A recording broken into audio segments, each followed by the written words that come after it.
भारतवर्ष में उस समय इस्लाम का प्रचार नहीं हुआ था। राजा पृथ्वीराज चौहान उस समय भारत पर शासन कर रहे थे। राजा पृथ्वीराज नियमित रूप से अपने रक्षकों के साथ पूजा करने के लिए मंदिर जाते थे। उस समय भारत के लोग देवी देवताओं और अग्नि की पूजा करते थे। वे अज्ञानता और कुसंस्कारों में डूबे हुए थे। इसी समय एक रात हजरत ख्वाजा मोइनुद्दीन चिश्ती रहमतुल्लाह अलैहि अपने घर में सो रहे थे। गहरी रात में उन्होंने एक ख्वाब देखा। उन्होंने देखा कि रसूल सल्लल्लाहु अलैहि वसल्लम कह रहे हैं, हे ख्वाजा मोइनुद्दीन, तुम हिंदुस्तान जाओ, वहां जाओ और दीन का प्रचार करो, इस्लाम का संदेश फैलाओ। हिंदुस्तान के लोग कुसंस्कारों में फंसे हुए हैं, तुम जाओ और उन्हें अल्लाह के रास्ते पर लाओ। यह ख्वाब देखने के बाद ख्वाजा मोइनुद्दीन चिश्ती जाग गए। इसके बाद उन्होंने देर नहीं की और अगले दिन अपने कुछ साथियों के साथ हिंदुस्तान के रास्ते पर निकल पड़े। कई दिनों तक लंबा सफर तय करने के बाद वे भारत के राजस्थान के अजमेर नामक स्थान पर पहुंचे। उस समय वहां राजा पृथ्वीराज चौहान का शासन था। उनके खिलाफ बोलने की किसी में हिम्मत नहीं थी। उधर ख्वाजा मोइनुद्दीन चिश्ती और उनके साथी लंबा सफर तय करने की वजह से थक चुके थे, इसलिए उन्होंने अजमेर के तारागढ़ पहाड़ के नीचे आराम किया। इसी दौरान नमाज का समय हो गया। ख्वाजा मोइनुद्दीन चिश्ती ने अपने साथियों से कहा,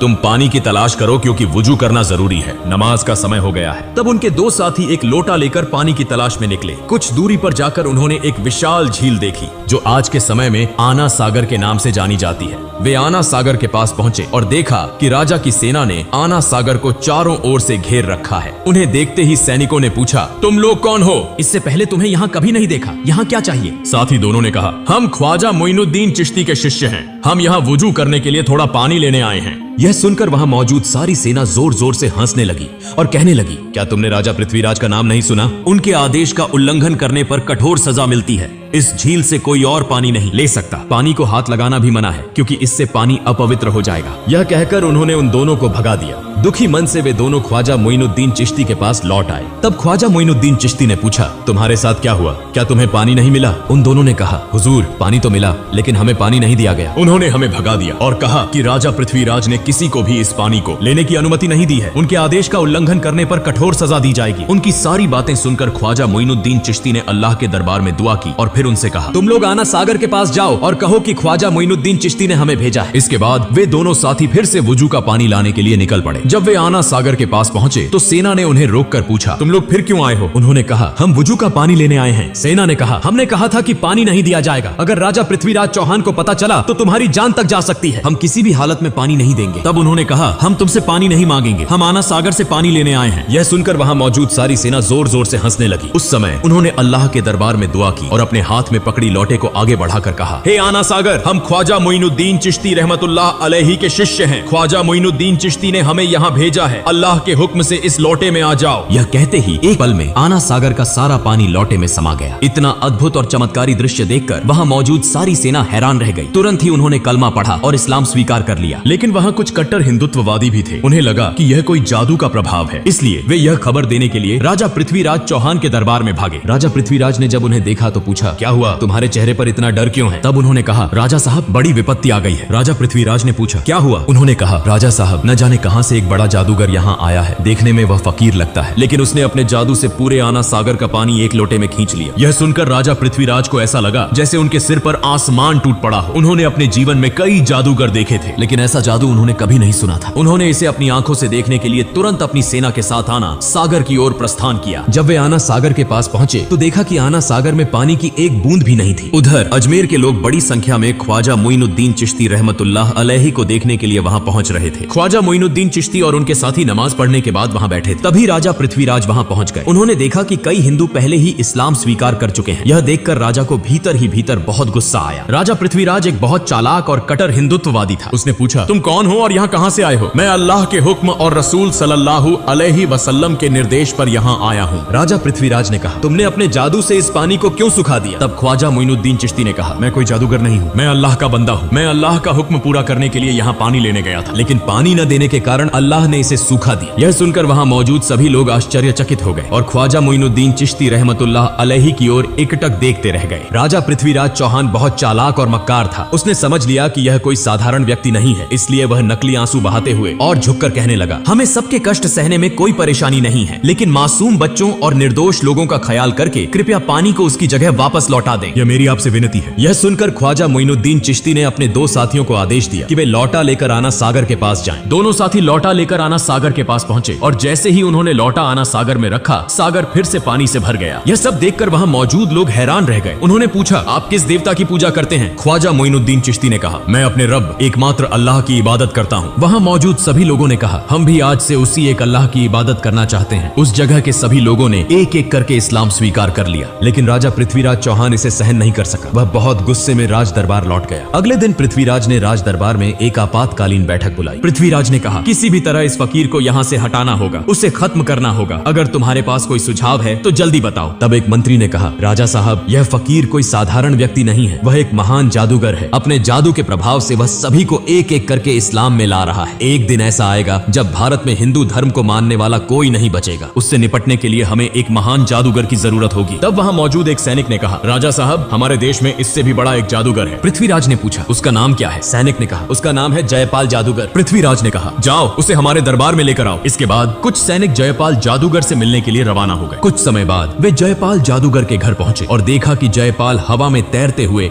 गहरी ध्यान अवस्था में है। जैसे ही उसने सैनिकों को देखा, वह नीचे उतर आया और कहा, राजा ने तुम्हें भेजा है ना? यह सुनकर सैनिक चौंक गए। उन्होंने सोचा कि अब काम बन जाएगा। उन्होंने सारी बातें जयपाल जादूगर को बताई। फिर वे जयपाल जादूगर को राज दरबार में लेकर आए। जयपाल ने पूछा, राजा साहब, आपने मुझे क्यों बुलाया है? राजा पृथ्वीराज ने कहा, हमने सुना है कि आप भारत के सबसे बड़े जादूगर हैं। हम एक बड़ी समस्या में फंसे हैं और आपको इसे हल करना होगा। जयपाल ने कहा, बताइए, मैं आपके लिए क्या कर सकता हूँ? पृथ्वीराज ने कहा, आप भी हिंदू हैं और हम सभी हिंदू हैं, लेकिन कहीं से एक फकीर आया है। वह अपने जादू के प्रभाव से एक एक करके सभी को हिंदू धर्म छोड़कर इस्लाम में ले जा रहा है। आपको उससे मुकाबला करना होगा। अगर आप उसे देश से भगा सकते हैं या उसे खत्म कर सकते हैं तो आपको एक बड़ा इनाम दिया जाएगा। यह सुनकर जयपाल जादूगर ने कहा, महाराज, आप चिंता न करें। कितने बड़े बड़े जादूगर मेरे सामने झुके हैं और यह तो केवल एक साधारण फकीर है। इसे खत्म कर ही मैं आपके सामने आऊंगा। इसके बाद जयपाल जादूगर अपने जादू की मदद से गरीब नवाज ख्वाजा मोइनुद्दीन चिश्ती रहमतुल्लाह अलैहि को खोजने निकला। कुछ दूर जाने के बाद जयपाल जादूगर ने देखा कि ख्वाजा मोइनुद्दीन चिश्ती रहमतुल्लाह अलैहि तारा पर्वत की एक चट्टान के कोने में अल्लाह की इबादत में मग्न है। वह कोई दिशा नहीं देख रहे। यह देखकर जयपाल जादूगर पीछे से उस दिशा में बढ़ा और बोलने लगा, इस फकीर को मारना मेरे लिए कोई बड़ी बात नहीं है। मैंने पीछे से आकर देखा भी नहीं। यह कौन सा जादू है? यह कहकर उसने अपने जादू से उस पर्वत से एक विशाल चट्टान को उठाया और जैसे ही वह ख्वाजा मोइनुद्दीन चिश्ती को दबाने के लिए जा रहा था, ख्वाजा मोइनुद्दीन चिश्ती रहमतुल्लाह अलैहि ने अपनी अंगुली उठाकर कहा, हे तारा पर्वत की चट्टान, क्या तुम नहीं देख रहे कि मैं अल्लाह की इबादत कर रहा हूँ? अगर तुम अल्लाह की तरफ से आई हो तो मुझे दबाकर मार दो, और अगर तुम शैतान की तरफ से आई हो तो वहीं खड़ी रहो। यह सुनते ही चट्टान वहीं रुक गई, 1 इंच भी नहीं हिली। जयपाल जादूगर एक के बाद एक जादू दिखा रहा था, लेकिन कुछ भी कर नहीं पा रहा था। इस शक्ति को देखकर जयपाल जादूगर हैरान और चकित हो गया। उसने समझ लिया कि यह साधारण व्यक्ति नहीं है और मेरे जादू का यहाँ कोई असर नहीं होगा। इसलिए बिना देर किए जयपाल जादूगर ने ख्वाजा मोइनुद्दीन चिश्ती रहमतुल्लाह अलैहि के सामने हार मान ली और इस्लाम धर्म स्वीकार कर लिया। अगले दिन से पूरे भारत में यह खबर फैल गई कि भारत का सबसे बड़ा जादूगर जयपाल एक फकीर के सामने हार गया और उस फकीर का नाम गरीब नवाज ख्वाजा मोइनुद्दीन चिश्ती रहमतुल्लाह अलैहि था। उसने इस्लाम धर्म अपनाया और उसी रब की इबादत की जिसके सामने किसी भी शक्ति का मुकाबला नहीं हो सकता। भारत के लोग कहने लगे, वह जिस रब की इबादत करता है उसकी शक्ति कितनी बड़ी होगी कि उसका सामना करने के लिए कोई भी शक्तिशाली नहीं है। हमें भी उसी रब की इबादत करनी चाहिए। यह कहकर लोग दल बदल कर इस्लाम धर्म अपनाने के लिए ख्वाजा मोइनुद्दीन चिश्ती रहमतुल्लाह अलैहि के पास जाने लगे। यह खबर पाकर राजा पृथ्वीराज चौहान बहुत चिंतित हो गया। वह समझ नहीं पा रहा था कि अब क्या करे। तब एक मंत्री ने कहा, राजा साहब, जयपाल जादूगर ने इस्लाम धर्म स्वीकार कर लिया है और बहुत से लोग एक एक करके इस्लाम धर्म अपनाने जा रहे हैं। मुझे लगता है कि वह साधारण व्यक्ति नहीं है, उसकी बहुत शक्ति है, उसे हराना असंभव है। हमें उसकी बात माननी चाहिए। राजा पृथ्वीराज चौहान ने कहा, इतनी आसानी से मैं हार मानने वाला नहीं हूँ, इसलिए तुम लोग जाओ और उस फकीर को यहाँ बुला कर लाओ। इसके बाद कुछ सैनिक उस फकीर के पास खबर देने के लिए रवाना हो गए। वे वहाँ पहुंचे और कहने लगे, राजा साहब आपको बहुत महत्वपूर्ण बात करने के लिए बुला रहे हैं। तब ख्वाजा मोइनुद्दीन चिश्ती रहमतुल्लाह अलैहि खुद राजपथ पर राजा पृथ्वीराज चौहान से मिलने के लिए निकल पड़े। इसी दौरान उस इलाके में एक हिंदू पंडित था जो रोज पूजा करने मंदिर जाता था और मूर्तियों के सामने दूध अर्पित करता था। एक दिन उसकी बेटी ने पंडित से पूछा, पिताजी, आप रोज दूध लेकर मंदिर जाते हैं और वह दूध मूर्तियों के सामने डालते हैं, क्या मूर्तियां दूध पीती हैं? पंडित ने कहा, बिल्कुल नहीं, मूर्तियां कभी दूध नहीं पीती, हम उन्हें पूजा करते हैं। उसकी बेटी ने कहा, पिताजी, मैं देखना चाहती हूँ कि क्या सचमुच यह मूर्तियां दूध पीती हैं? पंडित ने कहा, ऐसी बातें नहीं करनी चाहिए, यह हमारे भगवान की मूर्तियां हैं, क्या मूर्तियां कभी दूध पीती हैं? लेकिन उसकी बेटी ने कहा, पिताजी, मैं आज दूध लेकर जाती हूँ और देखती हूँ कि ये मूर्तियां सच में दूध पीती हैं या नहीं। फिर एक दिन उसकी बेटी दूध लेकर मंदिर पहुंची और मूर्तियों के सामने कहने लगी, तुम हमारे भगवान हो तो तुम्हें तो मेरी बात सुननी चाहिए। मैंने दूध लाकर लाया है, तुम इसे पी लो। लेकिन मूर्तियों से कोई उत्तर नहीं मिला। लड़की फिर बोली, क्या हुआ, क्या तुम मेरी बात नहीं सुन रहे हो? तुम इस दूध को पियो। मैं इसे अपनी आंखों आंखों से देखना चाहती, लेकिन मूर्तियों से कोई उत्तर नहीं आया। तब लड़की ने खुद अपना सिर मूर्तियों के सामने धर लिया और रोते रोते खून बहाने लगी। ठीक उसी समय गरीब नवाज ख्वाजा मोइनुद्दीन चिश्ती रहमतुल्लाह अलैहि वहां से गुजर रहे थे। उन्होंने रोने की आवाज सुनी और मंदिर में प्रवेश किया। उन्होंने देखा कि एक लड़की का सिर खून से सना हुआ था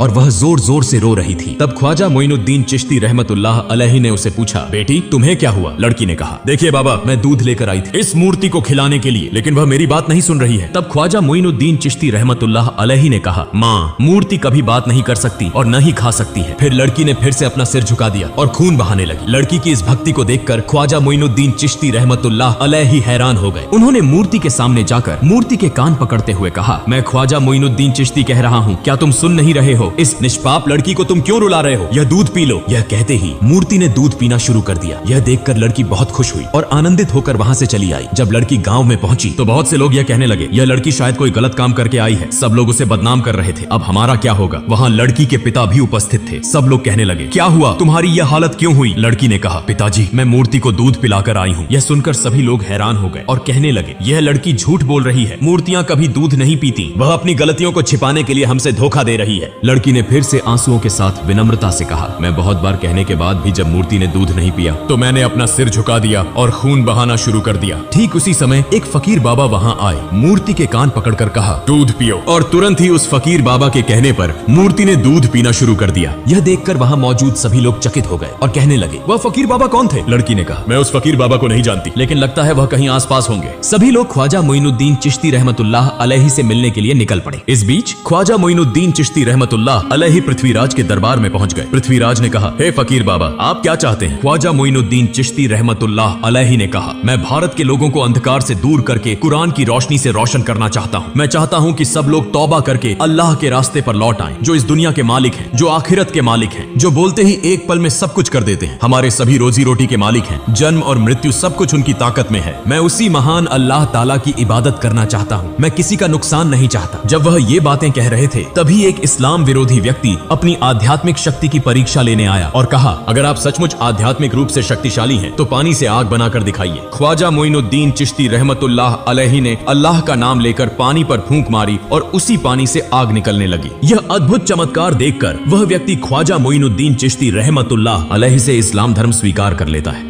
इस समय दरबार के सभी लोग, राजा पृथ्वीराज भी यह समझ गए कि ऐसे अल्लाह वाले व्यक्ति के साथ कभी मुकाबला नहीं किया जा सकता। कई चमत्कारी घटनाओं को देखकर उन्होंने कोई देर नहीं की, माफी मांगी और साथ ही ख्वाजा मोइनुद्दीन चिश्ती रहमतुल्लाह अलैहि के हाथों में हाथ डालकर उनके मुरीद बन गए और इस्लाम धर्म स्वीकार कर लिया। ख्वाजा मोइनुद्दीन चिश्ती रहमतुल्लाह अलैहि ने उन्हें माफ कर दिया। फिर ख्वाजा मोइनुद्दीन चिश्ती रहमतुल्लाह अलैहि वहां से चले गए और अपने साथी संगियों के साथ तारागढ़ पहाड़ के उस स्थान पर स्थित हो गए। ख्वाजा मोइनुद्दीन चिश्ती रहमतुल्लाह अलैहि जब एक स्थान पर अल्लाह की इबादत में मग्न थे, ठीक उसी समय एक हिंदू पंडित और अन्य लोग उस स्थान से गुजर रहे थे। तब पंडित की बेटी ने कहा, देखो वह फकीर बाबा जो बैठे हैं, वही फकीर बाबा अपने शब्दों से मूर्ति को दूध पिलाए थे। फिर वे सभी ख्वाजा मोइनुद्दीन चिश्ती रहमतुल्लाह अलैहि के पास पहुंचे और कहा, हे फकीर बाबा, आप कौन हैं और आप किस जादू को जानते हैं कि आपकी बातों से मूर्ति दूध पीने लगी? ख्वाजा मोइनुद्दीन चिश्ती रहमतुल्लाह अलैहि ने कहा, मैं तो अल्लाह का एक बंदा हूँ। मेरी बातों से कुछ नहीं होता। जो अल्लाह कहता है वही होता है। मैं उसी अल्लाह की इबादत करता हूँ। तब उन्होंने कहा, हम आज से उस अल्लाह की इबादत करना चाहते हैं। इस भारत में तो सब लोग एक एक करके इस्लाम धर्म स्वीकार कर रहे हैं, हमें भी इस्लाम धर्म स्वीकार कराइए। फिर वे सभी इस्लाम धर्म स्वीकार कर गए। कुछ दिनों बाद ख्वाजा मोइनुद्दीन चिश्ती रहमतुल्लाह अलैहि एक जंगल के बीच से गुजर रहे थे। रास्ते में उन्होंने देखा कि कुछ हिंदू पंडित और वहाँ मौजूद लोग अग्नि पूजा कर रहे थे। यह देखकर ख्वाजा मोइनुद्दीन चिश्ती रहमतुल्लाह अलैहि उनके पास गए और कहा, आप लोग आग की पूजा क्यों कर रहे हैं? यह आग आपको क्या फायदा देती है? तब उन्होंने कहा, यह आग हमारा खुदा है। हम इसे खुश कर रहे हैं ताकि मौत के बाद नरक की आग से मुक्ति मिल सके। ख्वाजा मोइनुद्दीन चिश्ती रहमतुल्लाह अलैहि ने कहा, ठीक है, अगर आप आग को खुश कर रहे हैं तो इसे छू कर देखिए, देखें क्या आग आपको जला देती है। एक व्यक्ति ने कहा, यह क्या कह रहे हैं? आग को छूने से हाथ जल जाएंगे। ख्वाजा मोइनुद्दीन चिश्ती रहमतुल्लाह अलैहि ने कहा, आप लोग उस खुदा की इबादत कर रहे हैं जो आपको जला देगा, लेकिन मैं ऐसे खुदा की इबादत करता हूँ जिसके हुक्म से आग ठंडी हो जाती है। यह सुनकर एक अन्य हिंदू पंडित जोर से हंसा और कहा, आग का धर्म तो जलाना है और आप कह रहे हैं तो इसे हमें दिखाकर दिखाइए। ख्वाजा मोइनुद्दीन मोइनुद्दीन चिश्ती रहमतुल्लाह अलैहि ने कहा, मैं अल्लाह के एक ख्वाजा मोइनुद्दीन चिश्ती रहमतुल्लाह अलैहि हूँ, अल्लाह के हुक्म से तुम ठंडे हो जाओ। यह कहते हुए ख्वाजा मोइनुद्दीन चिश्ती रहमतुल्लाह अलैहि आग के अंदर प्रवेश कर गए, लेकिन वे यह देखकर हैरान रह गए कि ख्वाजा मोइनुद्दीन चिश्ती रहमतुल्लाह अलैहि आग में प्रवेश कर गए, लेकिन एक भी जलन नहीं हुई। यह अद्भुत घटना देखकर वहाँ सभी लोग हैरान हो गए और कहने लगे, आप कौन हैं और आप किस खुदा की इबादत करते हैं? ख्वाजा मोइनुद्दीन चिश्ती रहमतुल्लाह अलैहि ने कहा, मेरा नाम गरीब नवाज ख्वाजा मोइनुद्दीन चिश्ती रहमतुल्लाह अलैहि है, जो पूरे ब्रह्मांड के पालनहार हैं। उनके सिवा कोई पूज्य नहीं है, वह सारी ताकत के मालिक हैं। मैं उसी अल्लाह की इबादत करता हूँ। यह सुनकर वहाँ मौजूद सभी लोग बोले, हम भी आज से उस मालिक की इबादत करना चाहते हैं। और इस प्रकार वहाँ मौजूद सभी लोगों ने इस्लाम धर्म स्वीकार कर लिया। फिर इस घटना के बाद ख्वाजा मोइनुद्दीन चिश्ती रहमतुल्लाह अलैहि ने भारत में आकर कुरान के प्रकाश से इस्लाम धर्म का प्रचार किया और अल्लाह ताला द्वारा दिए गए चमत्कारों को देखकर करोड़ों हिंदुओं ने इस्लाम धर्म स्वीकार किया। यह एक अद्वितीय उदाहरण बन गया और इस प्रकार पूरे भारत में इस्लाम धर्म फैल गया। प्रिय दोस्तों, अगर आप चाहते हैं कि ख्वाजा मोइनुद्दीन चिश्ती रहमतुल्लाह अलैहि के निधन के बाद हुए चमत्कारों का पाठ हम आपके साथ साझा करें, तो कृपया कमेंट बॉक्स में लिखें। और आज के वीडियो के बारे में आपकी राय क्या है, कृपया कमेंट करें। आमीन।